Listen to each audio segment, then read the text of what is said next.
Hysterectomy చేయడానికి ఇక్కడికి తీసుకొచ్చినాం.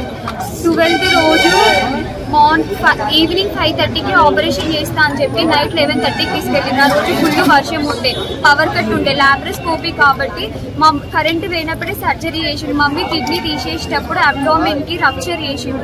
రప్చర్ అవ్వడం వల్ల కిడ్నీకి ఉన్న ఇన్ఫెక్షన్ మొత్తం ఇంటెస్టైన్ కి స్ప్రెడ్ అయింది.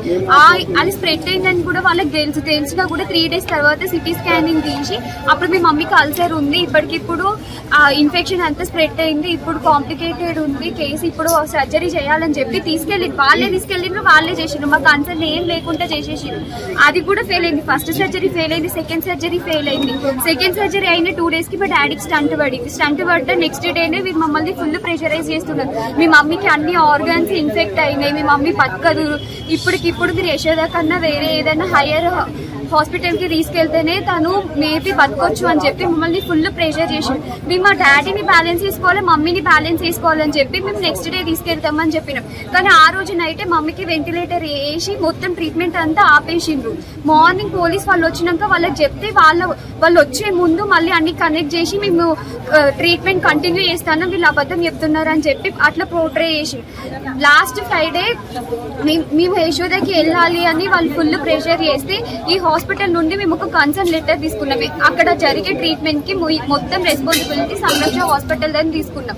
కానీ వెళ్ళిన రోజు వాళ్ళు పేమెంట్ చేయలేదు, మేమే పేమెంట్ చేసుకున్నాం 2 lakhs. నెక్స్ట్ డే ప్రెషర్ చేస్తే 5 lakhs పే చేసి ఇవాళకి నిన్న నైట్ వరకు 13 lakhs బిల్ అయింది. నిన్న ఈవినింగ్ వీళ్ళు బిల్లు పే చేయనందువల్ల యశోదాలో ట్రీట్మెంట్ ఆపేసిండు. ట్రీట్మెంట్ ఆపేసినందుకు మా మమ్మీ చనిపోయింది. మార్నింగ్ నేను మా అన్నయ్య మా అక్క వెళ్ళి మా మమ్మీని చూసినాం. Her heart is good, brain city MRI కూడా చేసిండు, బ్రెయిన్ కూడా క్లియరే ఉంది అని చెప్పిండు. కానీ నైట్ వరకు షీఈ్ నో మోర్ అని చెప్పి మాకు కాల్ చేసిండు. పోలీస్ వాళ్ళు మాకు న్యాయం జస్టిస్ చేస్తామని చెప్పిండు, సపోర్ట్ ఇస్తామని చెప్పిండు. కానీ వాళ్ళు కూడా మాకు ఏం చేయలేకపోయిండ్రు. వాళ్ళు ఎంత ప్రెషర్ చేసినా కూడా వీళ్ళు వాళ్ళకి రెస్పాండ్ అవ్వలే, మాకు రెస్పాండ్ అవ్వలే. ఇప్పుడైనా మాకు మంచి జస్టిస్ జరగాలని మేము ఆశిస్తున్నాం. లైక్ హాస్పిటల్ ని సీజ్ చేయాలి. మమ్మీ ఆపరేషన్ లో ఇన్వాల్వ్ అయిన ప్రతి ఒక్క doctor should be behind the bars అంతే.